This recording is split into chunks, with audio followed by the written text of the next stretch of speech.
2월 21일 오늘의 말씀은 마태복음 12장 38절에서 50절입니다. 그때 서기관과 바리새인 중 몇 사람이 말하되 선생님이여 우리에게 표적 보여주시기를 원하나이다.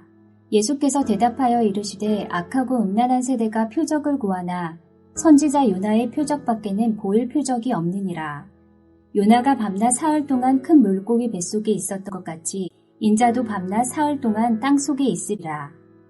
심판 때에 니느웨 사람들이 일어나 이 세대 사람을 정죄하리니 이는 그들이 요나의 전도를 듣고 회개하였음이거니와 요나보다 더 큰 이가 여기 있으며 심판 때에 나방 여왕이 일어나 이 세대 사람을 정죄하리니 이는 그가 솔로몬의 지혜로운 말을 들으려고 땅끝에서 왔음이거니와 솔로몬보다 더 큰 이가 여기 있느니라. 더러운 귀신이 사람에게서 나갔을 때에 물 없는 곳으로 다니며 쉬기를 구하되 쉴 곳을 얻지 못하고 이에 이르되 내가 나온 내 집으로 돌아가리라 하고 와보니 그 집이 비고 청소되고 수리되었거늘 이에 가서 저보다 더 악한 귀신 7을 데리고 들어가서 거하니 그 사람의 나중 형편이 전보다 더욱 심하게 되느니라. 이 악한 세대가 또한 이렇게 되리라. 예수께서 무리에게 말씀하실 때에 그의 어머니와 동생들이 예수께 말하려고 밖에 섰더니 한 사람이 예수께 여짜오되 보소서 당신의 어머니와 동생들이 당신께 말하려고 밖에 서 있나이다 하니 말하던 사람에게 대답하여 이르시되 누가 내 어머니이며 내 동생들이냐 하시고 손을 내밀어 제자들을 가리켜 이르시되 나의 어머니와 나의 동생들을 보라. 누구든지 하늘에 계신 내 아버지의 뜻대로 행하는 자가 내 형제요 자매요 어머니이니라 하시더라.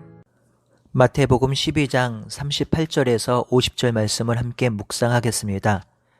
마태복음 3부인 11장 12장은 하나님 나라의 도래와 예수님 사역에 대한 다양한 반응을 보여주고 있습니다.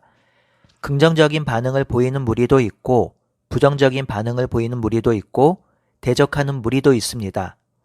전체적인 분위기는 당연히 부정적이고 대적하는 반응이 우세합니다. 예수님은 그런 반응을 보인 세대를 향해서 악하고 음란한 세대라고 규정하신 후에 41절, 42절, 45절에 이 세대의 문제를 지적하십니다. 오늘 말씀은 38절에서 42절, 43절에서 45절, 46절에서 50절 세 단락으로 나누어 묵상하겠습니다. 첫 번째 단락 38절에서 42절 말씀을 보겠습니다.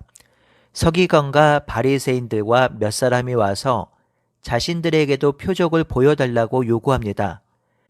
이 말은 예수님이 표적을 보여주시면 믿고 따를 수도 있다라는 말이기도 하지만 예수님을 시험하고자 하는 의도도 있습니다. 그렇다면 이들은 왜 계속해서 표적을 구하는 것일까요? 첫 번째는 말씀을 거부하고 싶기 때문입니다. 말씀을 듣고 회개하고 싶지 않기 때문이죠. 말씀대로 살고 싶지 않기 때문입니다. 두 번째는 표적 자체가 주는 기쁨 때문이죠. 표적은 자기들의 구미에 맞는 것이며 자기들의 삶을 윤택하게 하는 것이고 자기들의 문제를 해결하는 것들입니다. 그러니 그 표적과 기적을 구했던 것이지요. 이들의 마음을 간파하신 예수님은 구약 말씀을 인용해서 그들의 완악함을 드러내십니다.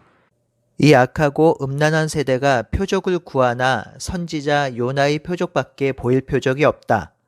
요나가 밤낮 사흘 동안 큰 물고기 뱃속에 있었던 것 같이 인자도 땅속에 그렇게 있을 것이다. 나중 심판 때에 니느웨 사람들이 와서 이 사람들을 정죄할 것이다. 그들은 요나의 말을 듣고 회개하였다. 심판날에 남방 여왕이 일어나 이 세대 사람들을 정죄할 것이니 그가 솔로몬의 지혜로운 말을 들으려고 땅끝에서 왔음이거니와 솔로몬보다 더 큰 이가 여기 있다고 하셨습니다. 요나서에 보면 니느웨 사람들은 너무 악한 민족이었는데 요나가 외친 심판의 메시지를 듣고 회개하였습니다. 남방 여왕 스바 여왕도 솔로몬의 가르침을 듣고 그 가르침을 따랐습니다. 예수님은 이 요나보다 위대하며 솔로몬보다 더 큰 자임에도 예수님의 말씀을 듣지 않는다면 어떤 표적을 베풀고 어떤 기적을 행해도 너희는 믿지 않을 것이다 라는 말씀이죠.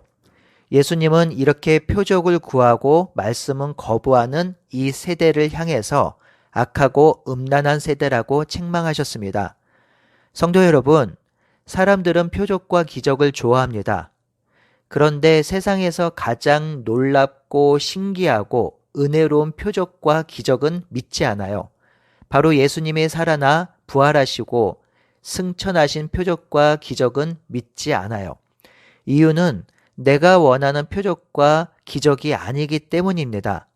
사람들은 내가 원하는 표적과 기적을 기대합니다. 하지만 이 표적과 기적은 하나님을 드러내는 도구입니다. 말씀을 깨닫게 하는 도구입니다. 그러니 우리는 이 세상에서 가장 위대한 표적과 기적인 예수님의 부활과 승천을 보면서 예수님의 말씀이 진리임을 믿고 그 말씀에 순종하며 살아야 하는 것이지요. 오늘도 부활하셔서 성령을 통해 우리와 함께 하신 예수님과 동행하며 그 동행하는 삶이 참된 기쁨임을 누리고 살아가는 하루가 되기를 바라고 소원합니다. 두 번째 단락 43절에서 45절은 좀 난해한 본문인데요.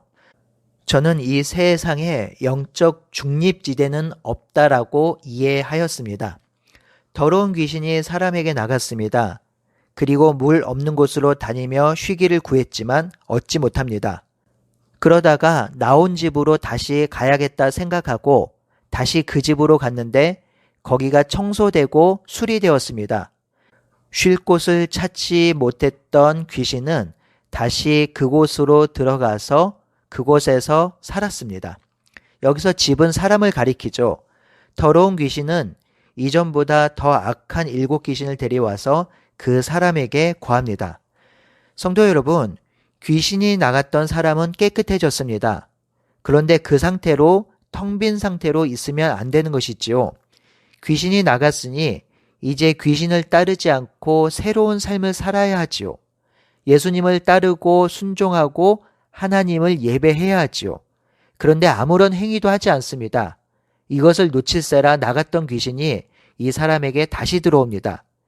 이전에 쫓겨나간 기억이 있으니 7귀신을 데리고 다시 들어옵니다.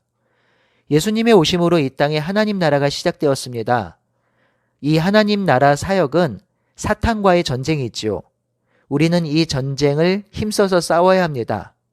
우리가 가만히 있고 아무것도 하지 않는다면 사탄은 다시 들어와 우리를 공격할 것입니다. 그러니 사탄이 쫓겨난 상태로 가만히 있으면 안 됩니다. 사탄이 쫓겨난 곳에 하나님의 말씀을 심고 그리고 그 말씀이 심겨져야 합니다. 복음에 반응하고 순종해야 하는 것이죠. 그러니 우리는 사탄이 쫓겨난 삶의 영역 속에 항상 결단하고 순종하며 살아야 합니다. 이 세상에 영적 중립지대는 없습니다. 하나님 나라 복음을 받아들이고 하나님 나라 자녀로 살아갈 것인가? 아니면 이미 임한 하나님 나라를 계속해서 거부하고 사탄의 자녀로 살아갈 것인가? 오늘 하루도 사탄과의 전쟁이 만만하진 않겠지만 우리 주님께서 사탄과의 전쟁에서 승리하셨으니 그 주님을 붙들고 일상에서 승리하는 우리 모두가 되기를 바랍니다. 마지막 46절에서 50절은 예수님이 누가 진정한 가족인지를 말해줍니다. 예수님이 무리에게 말씀하실 때에 어머니와 동생이 예수님께 말하라고 밖에 서 있었습니다. 그때 한 사람이 와서 예수님, 당신의 어머니와 동생들이 그리고 누이가 밖에 있습니다. 그러자 예수님이 평소답지 않는 말씀을 하십니다. 누가 내 어머니며 내 동생들인가 라고 하시죠. 그러면서 제자들을 향해서 내 뜻대로 하는 자가 내 형제요 자매요 어머니라고 하십니다. 바로 여기에 앉아있는 자들이 내 가족, 예수의 가족, 하늘 가족이라고 하십니다. 냉대와 소외 그리고 모함과 비난을 받던 자신의 제자들을 보면서 그리고 예수님을 따르는 자들을 보면서 그들이 내 뜻대로 행하니 내 가족이라고 하시는 것이죠. 여기서 오해하지 않기를 바랍니다. 예수님은 지금 혈연 중심의 가족이 아니라고 가르치는 것이 아닙니다. 가족이라는 제도는 하나님께서 만드신 것으로 가족을 깨뜨리는 것은 하나님의 말씀을 순종하지 않는 것입니다. 지금 예수님이 말씀하시는 것은 혈연 중심의 가족이 존재하지만 이 땅에 하나님 나라가 임했으니 하나님 나라 안에서 새로운 가족이 만들어졌다는 것입니다. 지금 예수님의 가족, 하늘 가족, 새로운 가족이 만들어진 것입니다. 예수님의 가족은 인종, 계층, 성별에 상관없이 누구에게든지 모든 사람에게 열려 있습니다. 누구든지 예수님을 주로 고백하면 하나님 나라 안에 한 가족이 될 수 있습니다. 그리고 가족으로 살아갈 수 있지요. 성도 여러분, 우리가 잊지 말아야 할 것, 흔들리지 말아야 할 것은 우리가 이미 가족이 되었다라는 것입니다. 예수님께 접붙임으로 우리는 한 가족이 되었습니다. 생각이 좀 다르고 나와 맞지 않는 영역이 있고 서로 다투는 부분이 있다 하지만 그래도 이미 우리는 예수 안에 한 가족입니다. 우리는 또 하나의 가족입니다. 이 가족으로 함께 살아가는 우리 하나 둘의 교회가 되기를 바라고 소원합니다. 아멘.